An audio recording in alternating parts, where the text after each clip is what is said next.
21 February रोजी होणाऱ्या मनपाच्या सार्वत्रिक निवडणुकीकरता प्रभाग क्रमांक 8 जोग स्टेडियम येथील क प्रवर्गातून युवा स्वाभिमानच्या सरिता प्रकाश घाटे निवडणूक लढवत आहेत। त्यांना मतदारांचा वाढता पाठिंबा मिळतोय। महानगरपालिकेला भ्रष्टाचार मुक्त बनवून विकास कामे खेचून आणण्याचा त्यांचा मानस आहे।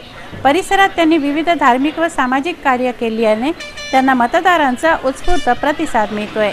युवा स्वाभिमान पार्टी ही तळागाळातल्या कार्यकर्त्यांना सोबत घेऊन चालते, त्यामुळे या पार्टीशी खंबीरपणे उभे राहून सरिता घाटे यांना निवडून देण्याचे अभिवचन मतदारांनी दिले। शनिवारी त्यांनी बिच्छू टेकडी येथे डॉक्टर बाबासाहेब आंबेडकर यांच्या पुतळ्याला हार अर्पण केले। त्यांचे आशीर्वाद घेऊन बिच्छू टेकडी, राहुल नगर, चपराशीपुरा, एकता नगर, व्यंकय्यापुरा, आदर्श नेहरू नगर, आदिवासी कॉलनी, लघु वेतन कॉलनी येथे झंझावाती प्रचार दौरा केला। यावेळी अनादिशक्ती देवी मंदिर येथे जाऊन त्यांनी आशीर्वाद घेतला। सरिता घाटे यांच्यासोबत असंख्य कार्यकर्ते यावेळी उपस्थित होते।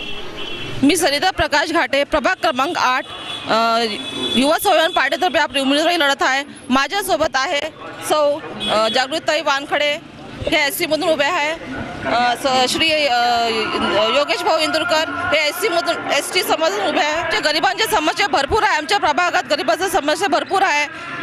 आम्हाला गरिबांसाठी भरपूर कामं करायचे आहेत। जसे त्यांचे बेरोजगारीचे प्रश्न अजूनही मिटलेले नाही आहे। सामान्य नागरिकांमध्ये बेरोजगारीचे प्रश्न आहेत। घरकुलची अजूनही स्कीम मंजूर झालेली नाही आहे। योजना आलेली आहे पण मंजूर झालेली नाही आहे। ते योजना आम्हाला 70% मंजूर झालेली आहे। ते आम्हाला पूर्ण प्रभागात आता ते योजना आणायची आहे। निराधारचे प्रश्न आहे, BPLचे प्रश्न आहे।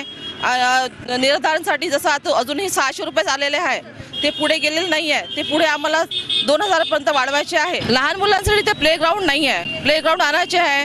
जे वयस्क लोक आहेत त्यांच्यासाठी नाना नानी पार्क जसं बडनेरामध्ये आहे तसं पार्क आम्हाला अमरावतीमध्ये सुद्धा आणायचं आहे। आणि लायब्ररी नाही आहे मुलांसाठी, पाठ्यपुस्तकं नाही आहे। ते लायब्ररी असल्यामुळे कसं ते मुलं तिथे जाऊन बसतात, काही शिक्षण घेतात। ते लायब्ररीचे भरपूर आम्हाला इथे लायब्ररी आणायची आहे।